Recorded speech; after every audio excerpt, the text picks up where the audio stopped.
We've talked a lot this evening about Occupy. The Occupy movements started in New York and have spread everywhere. And so I just want to ask both of you, what is really going on in the world right now? Just a little question, you know. Yeah, as it relates to the Occupy movement. The Occupy movement, it's actually taking the world by storm. And so in terms of the Occupy movement, you know, what's at stake here? What are the challenges, the opportunities? And critically, how can we make it clear or clearer that the struggle for the 99% is also the struggle for racial and economic justice? Either one of you can start. We can flip a coin. Well, I have had the opportunity of visiting 4 Occupy sites, yes. One in Philadelphia, 2 in New York, and 1 in Oakland. And I'm not sure whether it is possible to answer that question so straightforwardly. You don't have to be straightforward. You can. Well, what I would say is that there's an enormous amount of energy. There's an enormous amount of excitement. And while the 99%, it is a fiction, to respond to Doug, but it's a fiction that is useful. And it is one that we should take up and recraft. My message at all of the Occupy sites is something like this. It is important that this 99% slogan is an inclusive slogan. It's quite different from the way we are accustomed to building separate movements and then finding ways to create what we generally call coalitions and alliances. So this 99% slogan is inclusive from the outset, but we have to be aware of the extent to which it is shot through by difference and racial difference and economic difference. I was saying at a critical resistance benefit last night in Oakland that if we assume that the top tiers of the 99% can provide the strategy during this time, then we are mistaken. It would make far more sense to start with the bottom tiers. And that would help us address racism. That would help, that would mean that the struggle to abolish the prison industrial complex would have to be central in this movement of the 99%. But yes, you can applaud. But you know, just one more thing. I marched on Wednesday to the port. And it was so exciting to see so many thousands and thousands of people. You know, it was multiracial, it was multi-generational, it was multi-gender, you know, multi-sexual, multi-everything. And I ran into many people of my generation who experienced the movement 40 years ago.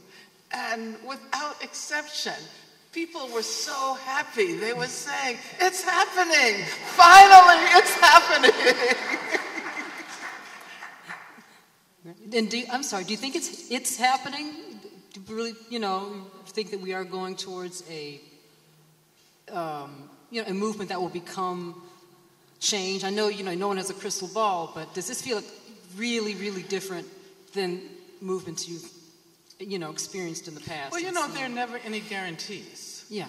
And in the late 60s, we struggled passionately. And we thought we were going to make a revolution. We were persuaded that we were going to bring radical transformations to the society. We didn't win the revolution we thought we were fighting, but we did manage to revolutionize society. So in many ways, so I would say there are never any guarantees, but it is important to act as if it were possible to radically transform the world.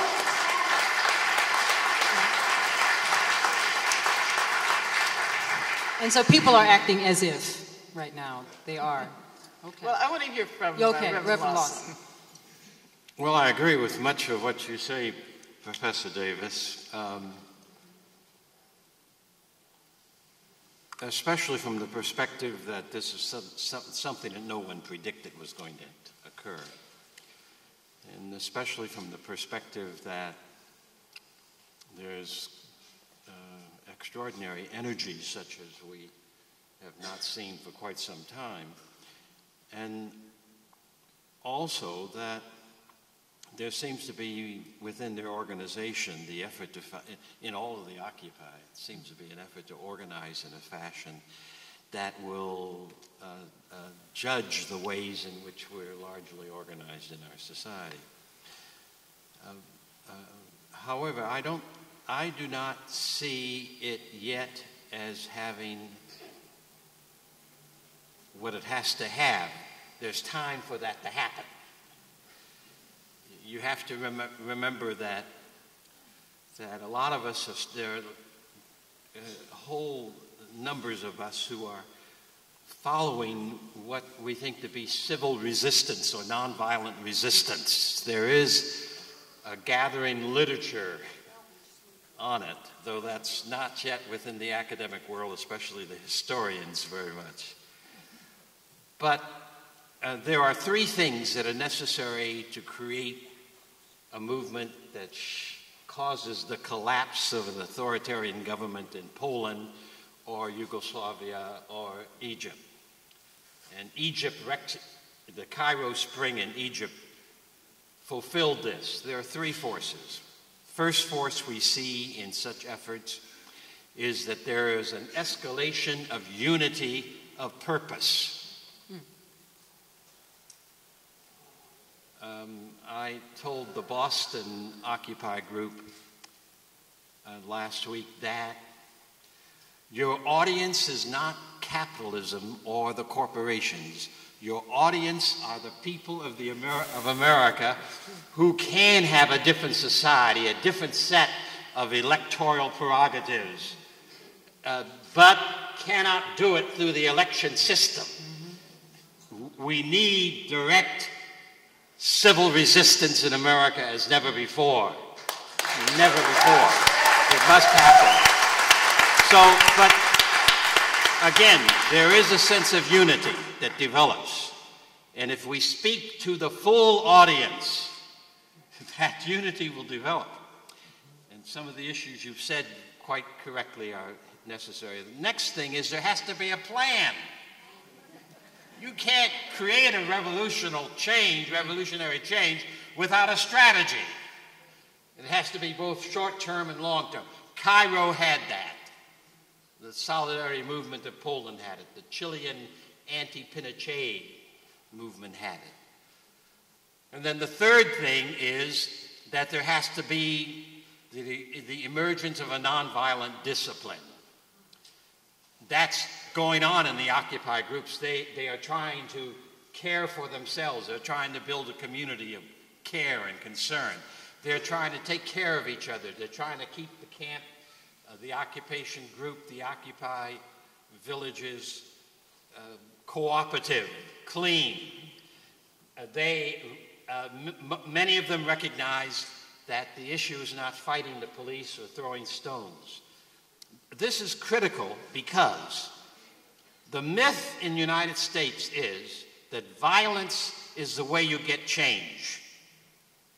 Now, the violence in our society and of our society, both the military violence, the domestic violence, the continued lynching of people in the prison systems by the police, that system of violence is causing our society to sink in greater and greater chaos and turmoil and confusion and animosity and division. The nonviolent discipline is necessary because you cannot beat the enemy with the enemy's theories and practices. You cannot do it. It seems to me that the wisdom of the human race is that you cannot destroy evil, dismantle evil systems by imitating them either in language or in theory or in practice. We must recognize, and the movement must recognize, if it's to become a movement, that a nonviolent discipline, we do not have the power to beat the CIA or the National Guard or the American military.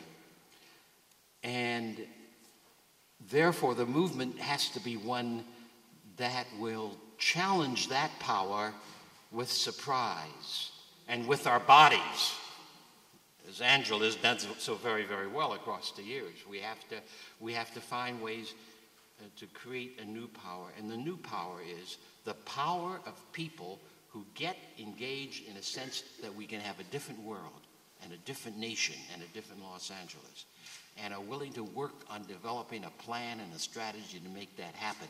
And then thirdly, developing the kind of boot camp discipline that enables us to work as a people to make it change.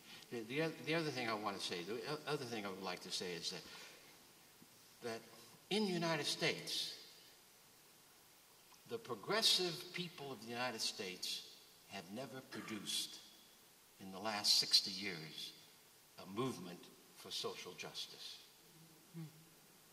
And I mean by this, primarily the white progressive people have not done it. Whether or not the Occupy campaign can become the campaign for that to happen, I don't know. We produced the Tea Parties, and we produced the conservatives who basically represent the resistance of the 60s and the 70s. But a movement of resistance has not effective change in the United States. It was the black movement that did that more than anything else in the 60s in our country. Yes, go ahead. Something, Reverend Lawson, I think that this is the movement. Whether we call it a movement or this is the beginning of the potential for a movement that really should have happened in the immediate aftermath of the election of Obama. Because it seems to me the young people who flock to the Occupy sites are the same young people who refuse to believe that it was impossible to elect a black man who identified with the black radical tradition to the office of the president in this country.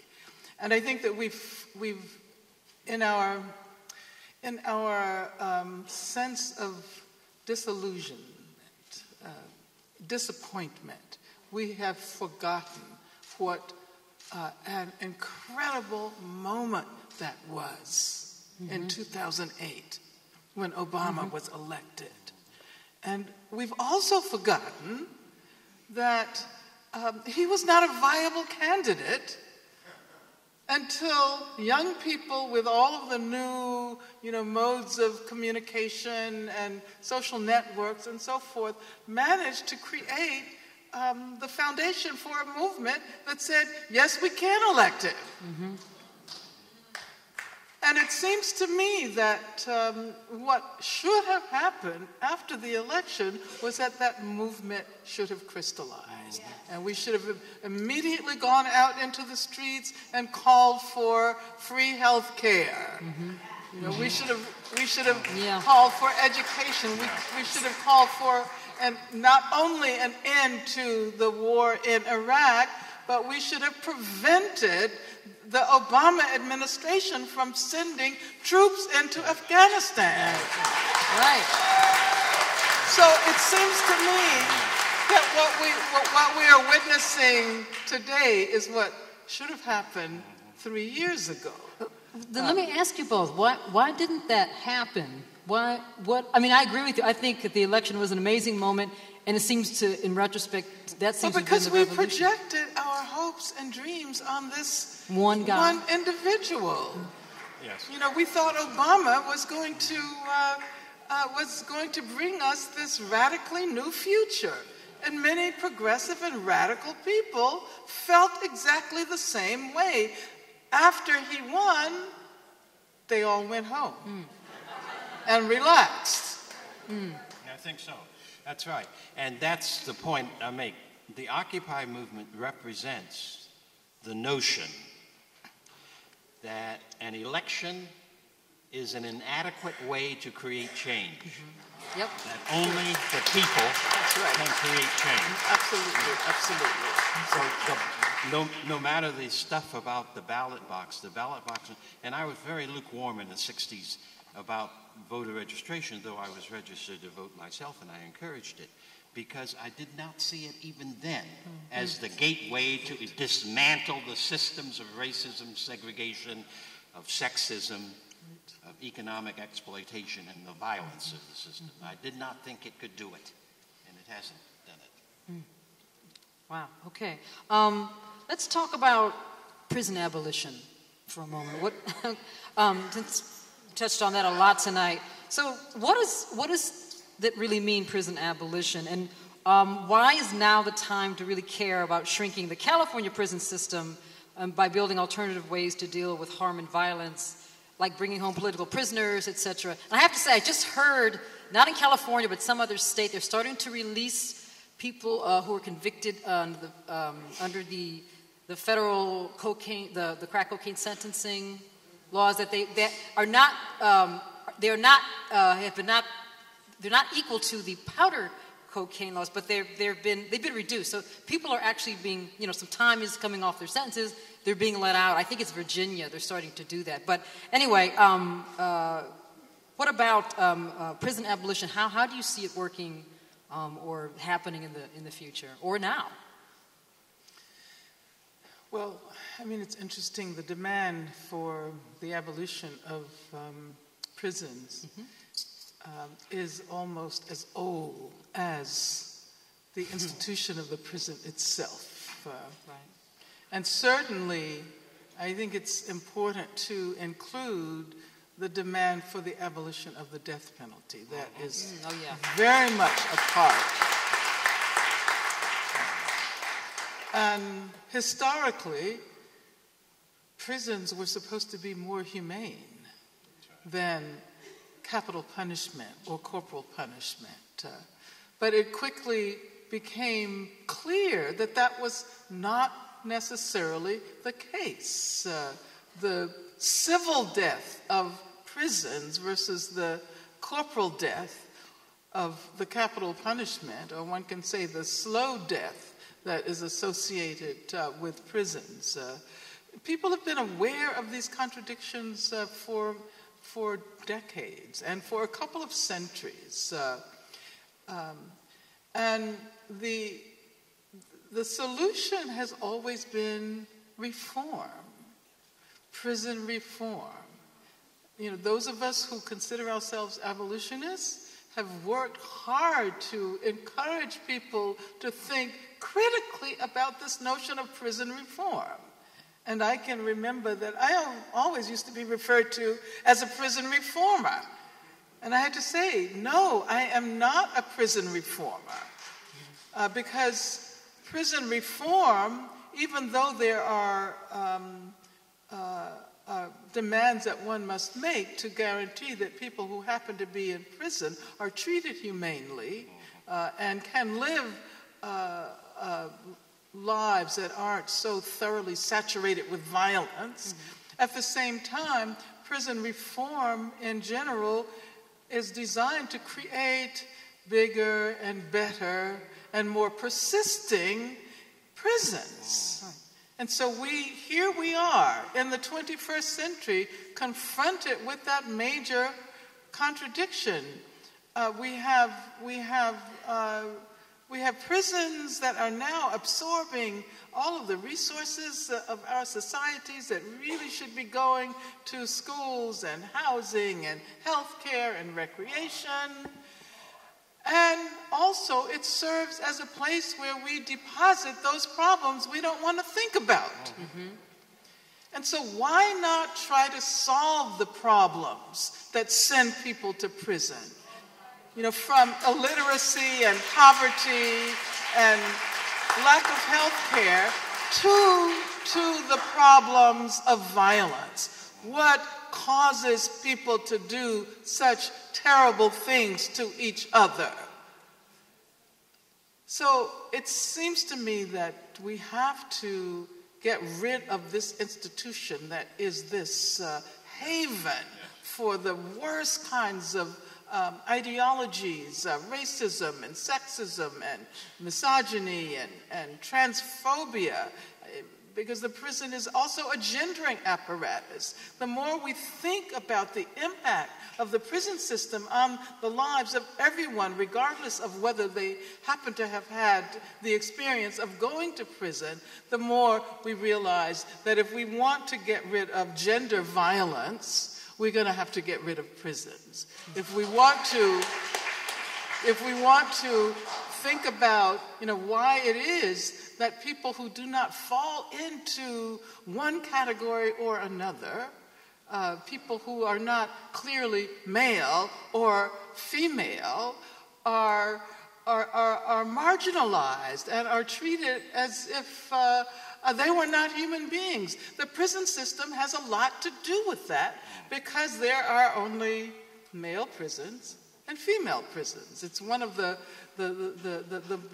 most violent apparatuses that maintains the binary structure of gender in our society. And I could go on and on. I could talk about education, the relationship of education to the prison system, and why, in order to begin to build an educational system that values knowledge and that teaches children how to enjoy learning, we are going to have to get rid of this prison system, which, after all, in poor communities and communities of color, becomes the model for education, with the emphasis on discipline rather than on learning. So I could go on, obviously, for the next couple of hours, talking about this. But I think everything points to the absolute necessity of abolishing prisons as the dominant mode of punishment. Okay.